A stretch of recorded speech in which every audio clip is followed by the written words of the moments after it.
தயவு செஞ்சு ப்ளீஸ் வீட்ல டாக் இருந்தா முன்னாடியே என்ட்ட சொல்லிருங்க. எப்படி பாக்குது?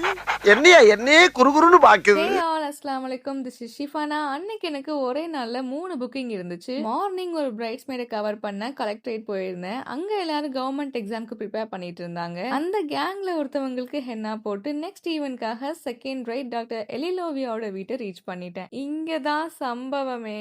ஐயோ தள்ளுங்கடா தள்ளுங்கடா! இதே ஓட்டம் தான் நானும் எடுத்தேன். டைகர் டைகர்னு ஒருத்தன் துரத்த ஆரம்பிச்சிட்டான். எங்கிட்டு ஓடுறதுனே தெரியாம ஓடிட்டு இருந்தேன். சரி கதைக்கு வருவோம். இவங்க டிசைன்ஸ் எதுவுமே செலக்ட் பண்ணல. எல்லாமே ஆன் ஸ்பாட்ல தான் பண்ணோம். ஆக்சுவலா இவங்க ஃபிகர்ஸ் தான் போட சொன்னாங்க. பட் நான் ஃபிகர்ஸ் போடுறது இல்லைன்னு சொன்னதும் இவங்க ப்ரிஃபரன்ஸையே சேஞ்ச் பண்ணி மேரேஜ் தீம் பேஸ்ல கஸ்டமைஸ் பண்ணிக்கிட்டாங்க. அண்ட் அவுட்புட்டும் ரொம்ப அழகா வந்திருந்துச்சு. பிரைடும் ரொம்ப ஹாப்பியா ஸ்டெயின் பிக் ஷேர் பண்ணியிருந்தாங்க. இவங்களோட சேர்த்து இவங்க கசின்ஸ்க்கும் மெஹந்தி வச்சு முடிச்சுட்டு அங்கிருந்து கிளம்பிட்டேன்.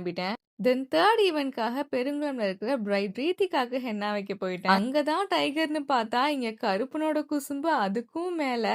எங்க இவன் பாஞ்சிருவானோன்னு ஒரு பதட்டத்தோடயே தான் மெஹந்தி வச்சிட்டு கால் இருந்தேன். வைக்கிற இடமெல்லாம் கண்ணி விடி வைக்கிறாங்களே. பிரைட் ரீத்திகா ரொம்பவே சாஃப்ட் இன் நேச்சர். டிசைன்ஸ் கொஞ்சம் இன்ட்ரிகேட்டடா தான் கேட்டிருந்தாங்க. அவங்க கேட்ட டிசைனை அப்படியே ரீக்ரியேட் பண்ணிட்டு கருப்பனுக்கு ஒரு பெரிய குட் பை சொல்லிட்டு அங்கிருந்து கிளம்பிட்டேன். இந்த மாதிரி உங்க வீட்டு ஃபங்க்ஷனுக்கும் மெஹந்தி போடணும்னா இப்பவே டிஎம் பண்ணி புக் பண்ணிக்கோங்க. இந்த ரீல் உங்களுக்கு பிடிச்சிருந்தா லைக் அண்ட் கமெண்ட் பண்ணுங்க.